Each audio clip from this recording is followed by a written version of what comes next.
All right, clap it up. Shalom on Christ. We're the ISUPK start out of 1 West 125th Street, Harlem, New York, under commanding General Yohana. And since 1969, the men under Commander Yohana have been teaching blacks, Latinos, and Native Indians that they are the true people of the Bible, that they are the Israelites spoken about in the same book used to oppress us throughout our generations in this place called America.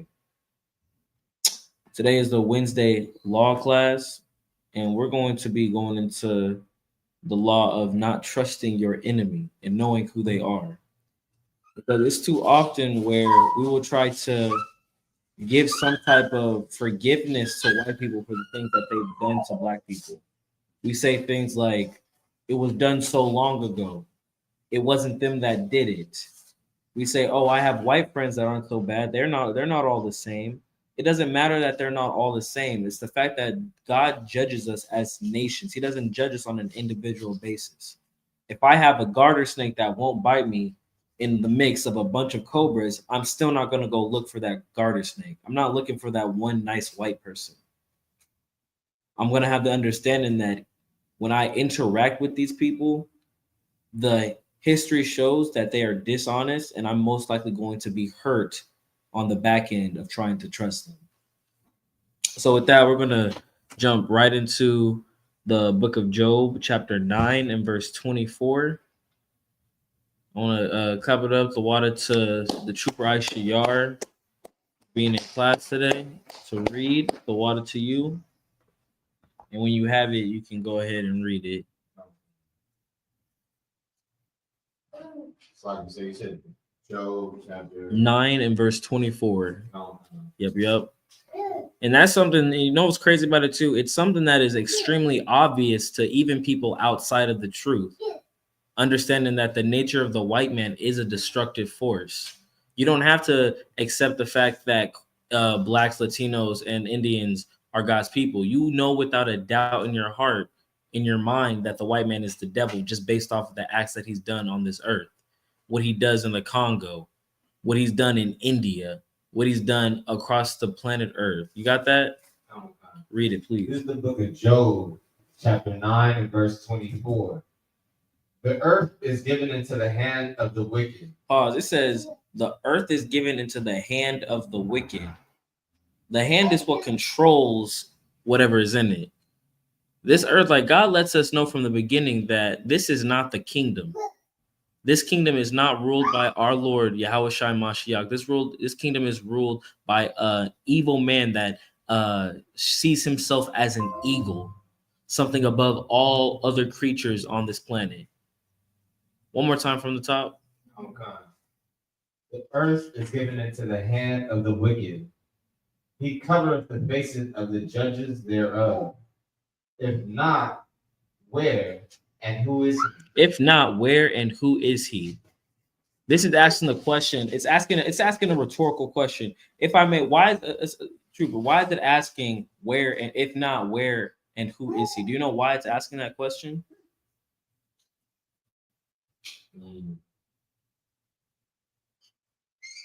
So I can say. It's asking if not where and who is he. It's saying it's asking a rhetorical question. It's obvious. It's asking who is that wicked man that controls the earth. That's what the question is asking. And I got a question for you. Who do we believe controls the earth in the truth? White man. We say the white man it controls the earth, right? That's the answer to it. That's the reason it's asking the question. It's that obvious. Because it is the white man. We already know who is in control of the earth. It's the wicked, and the wicked man is the white man. The verse lets you know that those who are in control, those who are in power of your captivity, those are the wicked. You don't need the Bible to let you know that the white man is the goddamn devil. But let me tell you, it definitely does help you justify the fact that it's true. We're going to drop that. We're going to go to the book of Ezekiel, chapter 35 and verse 5. And like, it's still like, even what I just said earlier, like it perplexes me the fact that black people, even those that would say that they're pro-black, will go out of their way to protect one white person, even if it's their friend. They'll go against all the principles that they say they believe in, that they want justice for their people. They say, like, let's talk about people that talk about Puerto Rican freedom. They'll talk about just what do you call it? My goodness, protecting the island from foreigners, while at the same time they'll still allow themselves to be a part of a system that lets these foreigners come in and destroy their island. You can't expect those that are you can't expect the people that have continuously destroyed you to turn around and help you to stop destroying them. You can say that even in Jamaica too. You can say that in Mexico. No matter what, any type of place where you find Israel, you will find us trying to make some type of leeway for white people, even though the destructions happen right in front of us. You can't tell me that right now in Jamaica or in Haiti, right? So in the Caribbean, there are what do you call the guerrilla wars, right? Guerrilla warfare, whatever. Is that what it's called? I can't think of it. Is it guerrilla warfare that they're doing? Guerrilla warfare in Haiti. You can't tell me that the white man is not responsible for that when they have resorts less than 100 miles away by boat on another island, and they're safe. So you're telling me we can go to these tropical places when there are literal wars happening in islands within 100 miles of this place? It's because the white man has that security, because the white man is the cause of it. And we have to stop allowing ourselves to see the white man as just all people have done slavery, all people will do this if they were in his position, because not all people would do what he does. You can't tell me that if black people were in the position of the white man during slavery, we would commit homosexual acts against their men. You can't tell me that we would rape their women. You can't tell me that we would oppress them in any sort of way. And the reason I know that, Salaki, is because of the verse in the book of Exodus where it talks about how we're not supposed to oppress the stranger in our land. So that's not a part of our culture. That's never been a part of our culture. You can't tell me that's part of our culture when the natives that were here helped the pilgrims survive the first 10 years of being here. And you're trying to say that they're savages and the Comanche were at war with all the native Indians. Oh, the Seminole were at war with all the Indians. They also helped white people survive. That's in your documents. That's in white people history. Please. Like, I had no idea that the white man was here 10 years before he started, taking over. Oh no, Salagi, he started killing immediately. He didn't kill every tribe though. Oh, okay. Yeah, Salagi. So that's something. Yeah, so that's something. Christopher Columbus did. Christopher Columbus didn't kill every tribe he came in contact with. Same thing with the Pilgrims. They didn't kill every single tribe they came in contact with.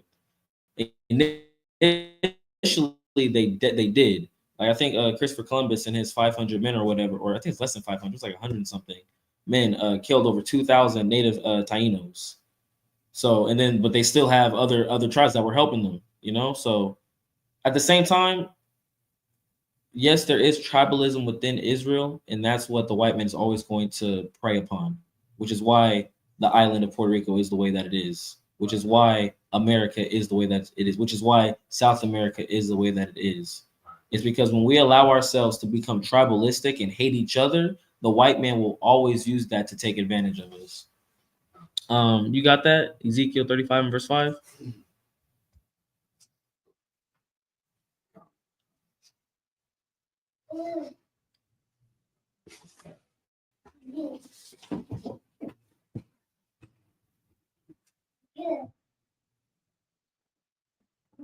All right, as soon as you got it, you can read it. Go on. This is the book of Ezekiel, chapter 35 and verse 5. Because thou hast had an perpetual hatred and hast shed the blood of the children of Israel by the force of the sword, right, in the time of their calamity, in the time that their iniquity had an end. This is why the Most High hates the white man. This is the nature of the white man. The most, like what I just said was, when we allow ourselves to be at combat with each other, to be at war with each other, the white man will take advantage of that. This verse just said that they took Israel by the force of the sword in the time of their calamity, in the time that their iniquity had an end. In the time that Israel was most vulnerable, this is when the white man came to destroy us. This is when the white man came in the book of Salaki, in the book of Exodus, to destroy the weak in the caravan of Israel. Like Salaki, the first, like some of the first stories that we are interacting with the white man in the Bible, it's literally them killing children and old people. That's one of our first interactions with them after coming out of Egypt. And you can't tell me Salagi, like that's just what's so crazy about it, is like the white man will try to make you believe that black people are the way that we are because we choose to be the way that we are. They think that we're drug dealers, whores, drug addicts, uneducated. They think we're that because we choose to be that way. They don't ever take any accountability for the destruction that they play in that. They don't take any type of accountability for the part that they play in why I have my brother right here thinking that he needs to be in a gang at the age of 12 when his brother got killed at 14. You think a child chooses to be in a gang? You think a child wants to be a gang member, wants to have to kill other people, wants to have to be subjected to atrocities that a child should never have to be subjected to, be it by the people that he's around or the people that he believes to be at war with? The white man is the goddamn devil that the Bible speaks of. And the fact that we just live our day to day as if it's normal when we live in a completely upside down world. Like when we walk outside and you see a homeless person strung out on drugs and they're an Israelite, you got to see that as royalty being strung out on drugs and being put there deliberately by your enemy. That's what I see every single time I see a homeless person. I say the white man is the goddamn devil every day I get out of the house. I don't even have to leave the house. I'll still say it. But when I get out of the house and I see the world that we live in run by this wicked bastard, it lets you know that the world is given to the hand of the wicked and that the people that are in charge of us, that rule us, hate us. Can you read that part one more time from the top? No, no. Because thou hast had a perpetual hatred and hast shed the blood of the children of Israel by the force of the sword. That's why right there. That's the nature of the white man. The white man has a perpetual hatred for you, and he will shed your blood by force of the sword. There's no question about it. Wherever we go and he's there, he kills us. Wherever we go and he's there, he goes out of his way to destroy us, to oppress us. You're gonna drop that. I'm gonna go to the book of Psalms, chapter 58 and verse 3. Because this right here, and like you gotta realize it's not just that white people are brought up being taught this. This is in their nature. Like obviously, of course, like people have the argument of what it is, nature versus nurture. Obviously, there is some type of nurture within their evil, but the nature is what you have to really focus on. Salaki, like even though you don't want to have to think about it, but the Most High has made everything on this planet, including the white man, including the Edomite. So he was made as a vessel of dishonor. He was made as a vessel to be destroyed. That was the purpose of Esau. You got that? Please read it. This is the book of Psalms, chapter 58, verse 3. The wicked are estranged from the womb. They go astray as soon as they be born, speaking lies. Right. It says, the wicked are estranged from the womb. They be born speaking lies. This, like, Salakia, this lets you know that this isn't about a character. Like, this isn't judge a man by the color of his skin, judge him by his character. You can already know the character of a white man by understanding his lineage. You don't have to prove to me that you're a bad man. You're gonna have to prove to me that you're a good one.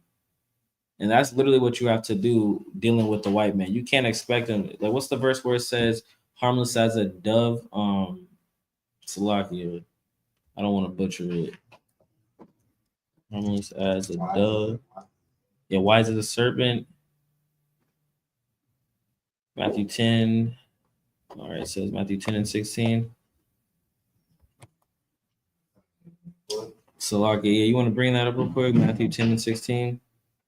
Matthew 10 and 16. Yep. This is the book of Matthew, chapter 10, verse 16. Behold, I send you forth as sheep in the midst of wolves. Be ye therefore wise as the serpent and harmless as doves. This is how we have to conduct ourselves in our captivity. Coming to the truth, you have to realize that every single person outside of this place is an agent of the white man, whether they know it or not. Whether that brother that you go to school with, yes, he's your brother, and you got to treat him as your brother, but you got to realize that he's going to have things in his life that will try to take you away from the truth. You got to be careful on going out into this world, going to school, going to your slave, who you allow to be in your home, because these are wolves. You got something?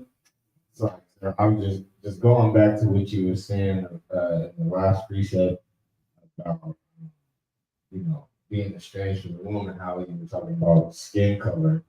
I think that was heavy what you were saying, because even though they put the importance but still try to manipulate the world into thinking that they don't care about skin color when they really do, from changing Christ white. Right. Like, they were estranged from them. They were literally the first of their kind coming out all white and red and hairy. Right. And I just think it was an ironic thought that just came to mind. Not for real. Yeah. And that's what's crazy about the reality is it makes so much sense that it is ironic. Like everything always comes around full circle. That's Salagia. And that's like, can you read that one more time, Matthew 10 and 16? The book of Matthew, chapter 10 and verse 16. Behold, I send you forth as sheep in the midst of wolves. But be ye therefore wise as the serpent and harmless as doves. It says, be ye therefore wise as serpents and harmless as doves. Our enemy is a serpent. Our enemy is a cunning beast. We have to be just as wise as them and cunning, but we have to be harmless as doves. Because when it says that I send you forth as sheep in the midst of wolves, it's talking about our people. This is talking about Israel. This is talking about the brothers and sisters that come against us every Sabbath when we go out to the streets. That battle. This is Heather from last Saturday. Heather is one of the wolves that we go out to preach to. We're wise as the serpents. Like, we're ready to flash off on Heather when the time comes. But guess what? We're harmless as doves. We will never harm her because she's our sister. We would never harm that brother because he's our brother. With that, we're going to drop that. And we're going to go to the book of Ecclesiastes, chapter 7 and verse 13. Actually, it's like, before we go to the book of Ecclesiastes, go back to the book of Psalms, chapter 58, verse 3. And I want to just break down the spirit of the white man and how to, like, the justification of it through the Most High.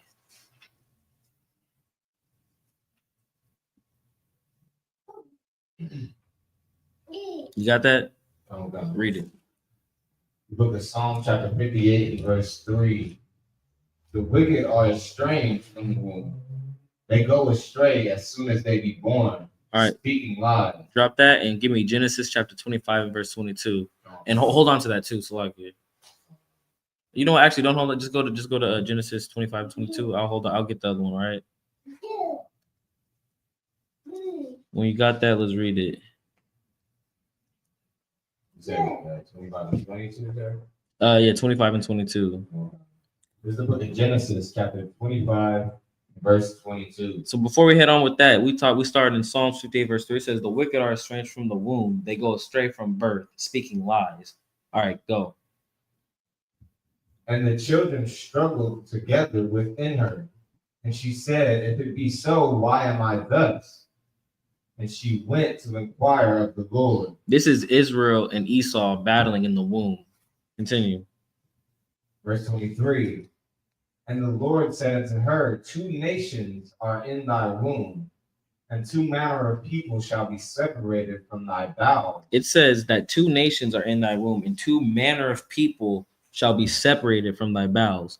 This is saying two manner of people, two different types of people, two different people with different types of personality traits and spirits. Continue. And the one shall be stronger than the other people, and the elder shall serve the younger. It says, and the one shall be stronger than the other people, and the elder shall serve the younger. When people read this verse, I've heard Mormons, they'll try to turn it around and they'll like switch it around and say that Jacob was the bad one or the evil one for stealing the birthright of Esau. But you have to understand that this was ordained by the Most High when God came to Mary and let her know that there's two manner of people in her wombs, and that the younger will, or Slaket, that the elder will serve the younger. This was prophesied by the Most High. So if you have any type of skittish features towards why the white man is how he is, you don't be mad at us. Don't be mad at General Commander Jonah. It's a righteous thing. And from the womb, this is who he was. He was a wicked bastard. Slug, you want to continue? Oh, God. Verse 24. Oh, no, Slug, that was the end of verse 23, right? Yeah. No. Okay. Salakia. And then I want you to drop that and then go to verse. Actually, continue down. Continue. No, no. Verse 24. And when her days be delivered were fulfilled, behold, there were twins in her womb. Verse 25. Mm-hmm. And the first came out red all over and hairy garment. This is letting you know that there is a distinct difference between the one that came out red and hairy versus the child that's not described. The reason that the second child, Jacob, is not described is because you don't have to give a description of something that's not an anomaly. The reason I'm telling you that he's red and hairy is because I'm trying to give you an idea of what this baby looks like. This is not a normal baby. This is not the type of baby that you would expect to come out of an Israelite woman. So that is very important to understand, that it's making the distinction of how he looks. And you can't, like, Salagia, who are the hairiest people on the planet? It's white people. You see white Jews, like Salakia, you ever seen like the old westerns, like the old western movies, and you seen the cowboys and they'll take the shirt off and like it's like you got a head of hair on your chest. Like you got hair on your shoulders. Like a head of hair. White people are hairy people. And they are that way, because they gotta stay warm. Like, what verse are you at? Just drop down to 29. The water. And Jacob saw pottage, and Esau came from the field, and he was faint. Verse 30. Right. And Esau said to Jacob, feed me, I pray thee, with that same red pottage, for I am faint. This is the spirit of the white man. He's hungry. He comes in, he sees his brother cooking food, and he says, quick, let me have some of that red stew. It's calling it red stew because the stew wasn't done cooking. It was still raw. So Esau, the white man, came into his brother and said, let me get that stew because I'm so hungry, even though it ain't done cooking. I want to eat it anyways. Continue, please. Therefore was his name called Edom. Verse 31. And Jacob said, sell me this day thy birthright. And Esau said, behold, I am at the point to die. And what profit shall this birthright do to me? Pause right there. That's like, you got to realize, Jacob said, all right, I'll give you this food if you give me your birthright. If you give me all the things that Father is intended for you, I'll give you this food. And Esau is such a dumb beast. He says, what good is a birthright to me if I'm about to die? It will go to your son.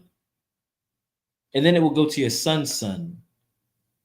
by you disregarding your birthright, Salaki, and that's so heavy. You, as an Israelite, the birthright that we have been given is not something we can give away.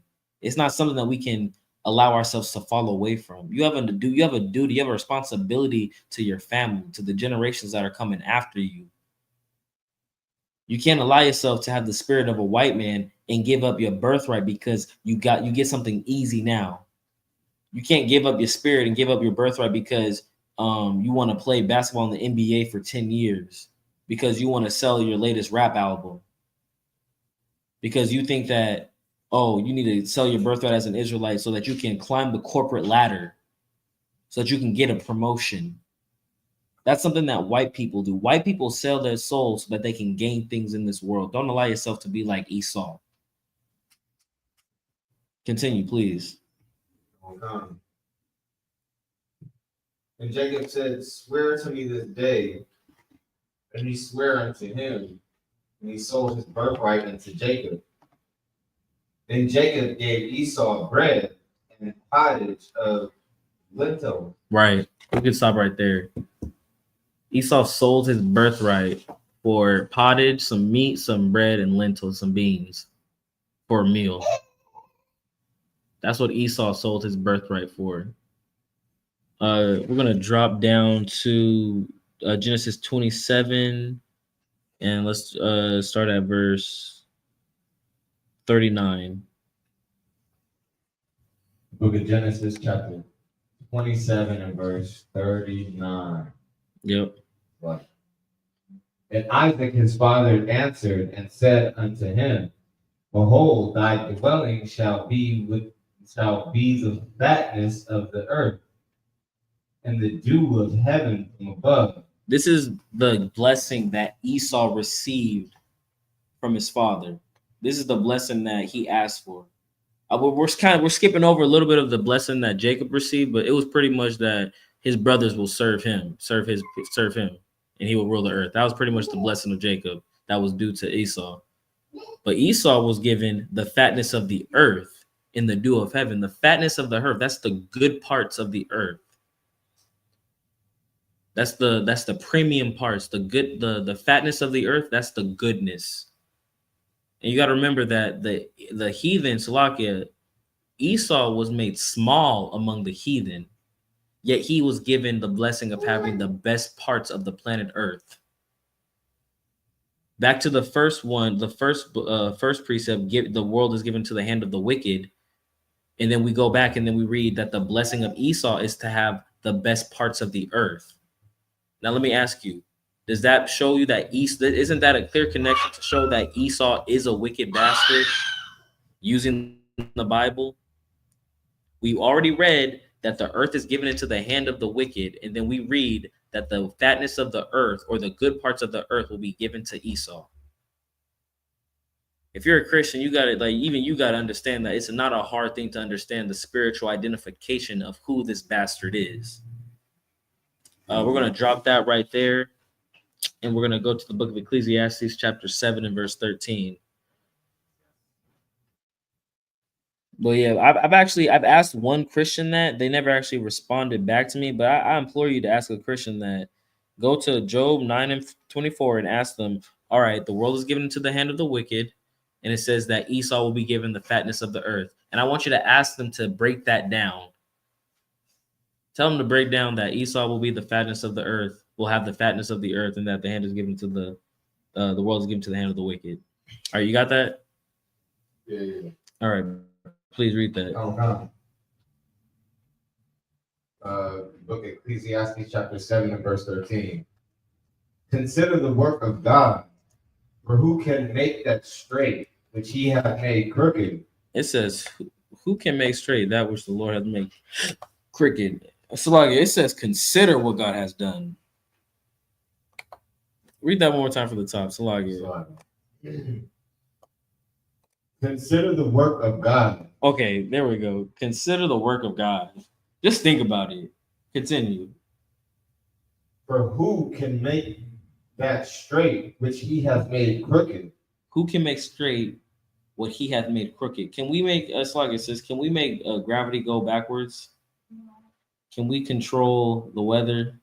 Actually, I take that back. To a degree, we can't. But can we control the weather? Can we control when animals are going to reproduce? Can we control how trees how a tree that can we control the type of tree that comes from a seed? Like, can I just pick a seed and just choose what tree it grows? I can't do that either. Why are you trying to consider the nature of the white man? Why are you trying to change it when the Lord made it this way? We can already read in the previous precepts that the white man's spirit is something that is evil from the beginning, from the conception. Why are you trying to make an argument to fight the spirit of what the Lord has made? Salagi, can you read that? Babon. Times are back. It says Salakia. Salakia.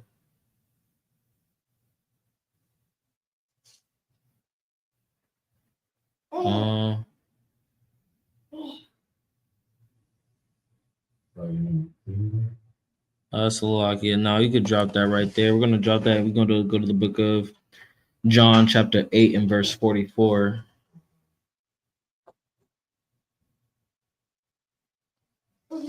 We're getting to the end of it pretty soon. All right, you got that? This is the book of John, chapter 8, verse 44. Ye are of your fathers, the devil. This is Christ talking to the Pharisees, saying, you are of your father, the devil. He's calling them the devil because they're doing their father's bidding. Do we know why they're calling them their father? Or do you know why he's saying that the devil is their father? Do you know, sis? Do you know, Trooper? Please. Because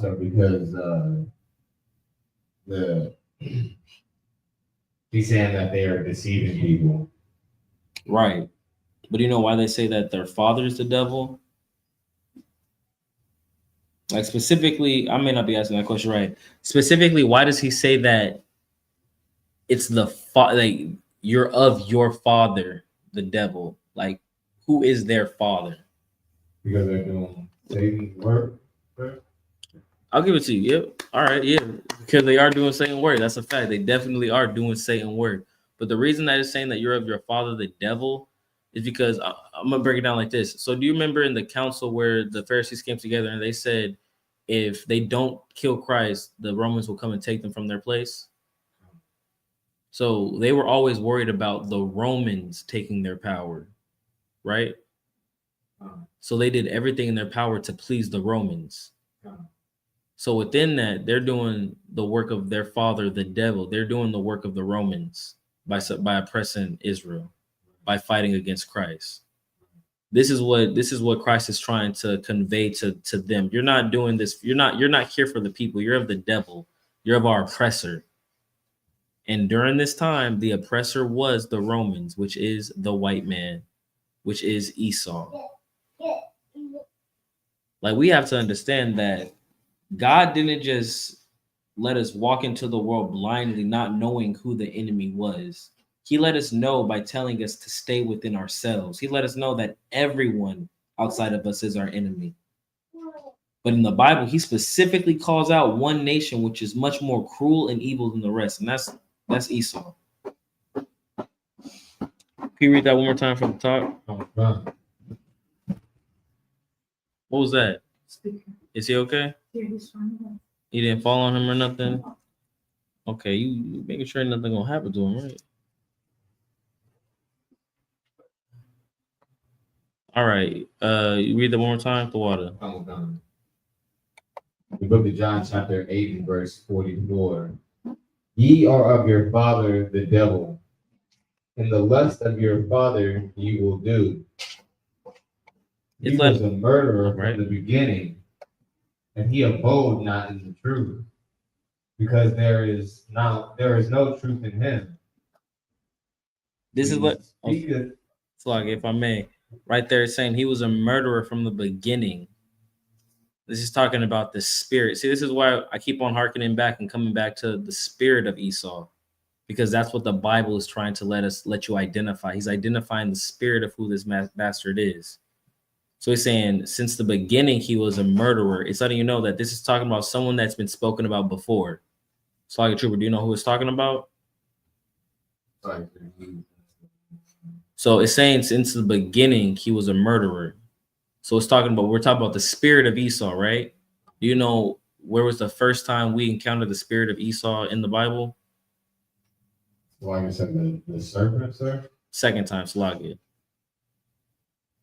He says second time? Yeah, I changed it. Serpent is the first time. You're right. Yeah, second time, Salakia. The second time, sir, is Egypt, sir? La. So Before that. It's Cain and Abel. Cain. Yep, it's Cain. Cain was the spirit of Esau. He had the spirit of Edom. He was a murderer from the beginning. You have to understand that nothing new is under the sun. Spirits they're not just created, they're recycled. You got to realize that this vessel, so like Esau was created as a vessel to house these people. That's why God created them. But you got to realize that the spirit of Esau has been on the planet Earth since the inception, since like the trooper said, since the garden. And now what we have to do is identify which type of people they are. Because like the Bible says, Salaki, in the book of Genesis chapter 25, it says that 2 manner of people are in thy wombs. So we're trying to focus on how to identify that spirit. So read that one more time from the top last time. Or not from the top, from spirit, Salaki.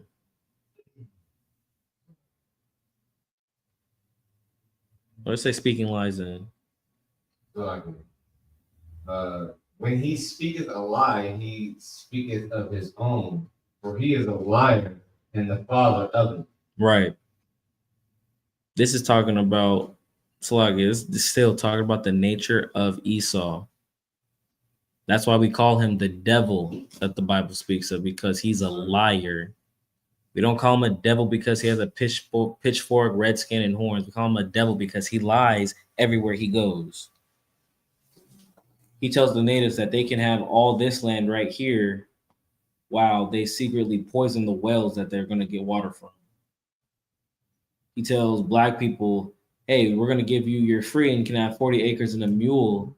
But in reality, they set up the police lynching and Jim Crow for 100 years. They tell the Taino Indians that they're going to gain independence within their island and their port that they built up, and they're going to take that port and control it for themselves. The white man is a liar. The white man is a devil. We're going to drop that, and we're going to go to the book of Obadiah chapter 1 and verse 9. And we're going to close out after this. Because knowing, understanding that this is the spirit of Esau, understanding that this is the spirit of our enemy is only the first step, because you have to realize that the Most High isn't going to allow what they've done to go unpunished. Esau is here currently, but the Most High has let us know through prophecy that they will not be here forever. You want to read that? You said 1 and 9, sir? Come on. This is the book of Obadiah, chapter 1 and verse 9. O thy mighty men, O Teman, shall be dismayed to the end that every one of the mount of Esau may be cut off by slaughter. It says that every one of the mount of Esau may be cut off by slaughter. If I'm not mistaken, I believe Teman, I believe that is the Germany area, and you could let Salakia, and then it's still talking about how they'll be cut off of the mount of Esau. Oh, Salakia, read it from verse 8. Salakia, start from verse 8.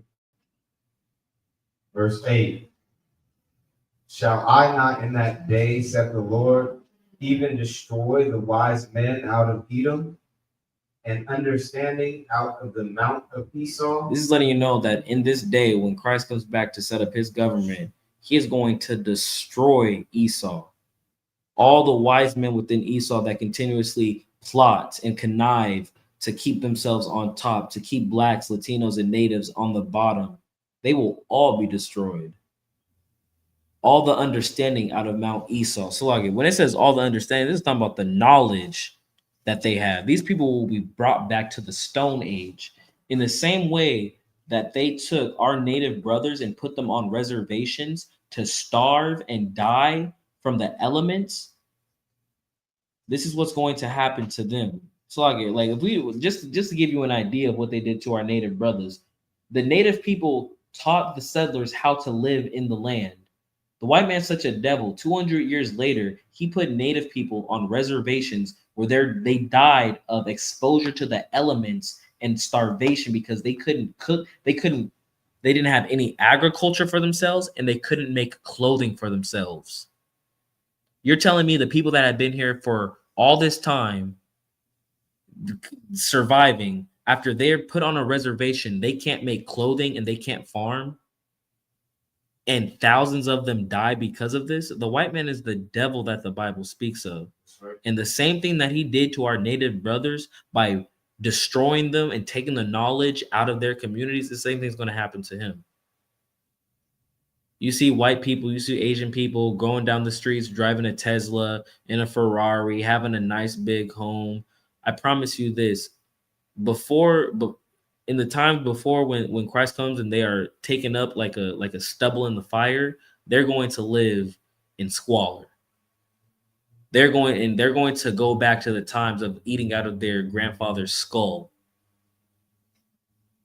And the only ones that are going to put them right are the children of Israel. Right. You want to continue with that? I'll skip down to verse 9. I'll skip down to verse 10. For thy violence against thy brother Jacob shall cover thee. Oh, slacking. For thy violence against thy brother Jacob, shame shall cover thee, and thou shalt be cut off forever. This is letting them know it's like, yes, something that people like to forget or like to say about the UPK is they say that you guys don't have any accountability. We hold all the accountability to our people. But at the same time, we're going to put the blame where it's needed. We're going to fight the cause. I'm not going to sit here and try to figure out why my son is choking. I'm going to try to get rid of the problem. I'm going to do the Heimlich or pat his back until the thing causing him to choke leaves. Right. I'm going to attack the problem. I'm not going to attack the symptom. I'm going to attack the cause. And it says that they shall be cut off forever for the violence they've done against their brother. Yes, we are in the condition that we are in because of the disobedience of the Most High, because we didn't hearken to the law, statutes, and commandments. But you have to understand that the white man went above and beyond in his cruelty towards us. In other captivities, you can read in the Bible, we're in the Assyrian captivity. I believe the king was Osiris. He let Israel go, and he gave them the funds to build up their nation. This is after they had gone to war and taken them captive. That's what the Arabs did. The white man, what reparations has the white man given us? This has been the most cruel captivity that we have ever witnessed on the planet Earth. This has been the most cruel captivity that we have experienced in any of the other captivities that we've been in. Salaki, I can't even tell you the last time I was talking to the brother, to the brother the other day about the Ohlone tribe in Oakland. No one talks about the Ohlone tribe.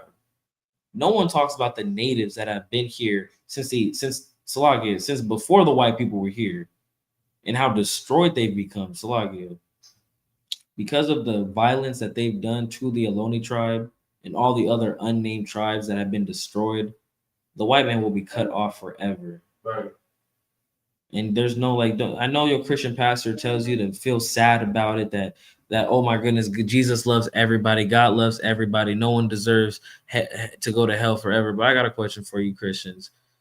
If that were true, why would God let you be in heaven with your slave master? If the white man doesn't deserve hell, who does? With that, we're going to end the class. Shalom, Yahaba Hashem Yahushai Barakatah to all the brothers tuned in and in class. Shalom, Shalom, Yahushamar Alatab Hashem Yahushai to all the sisters tuned in on class and in the school.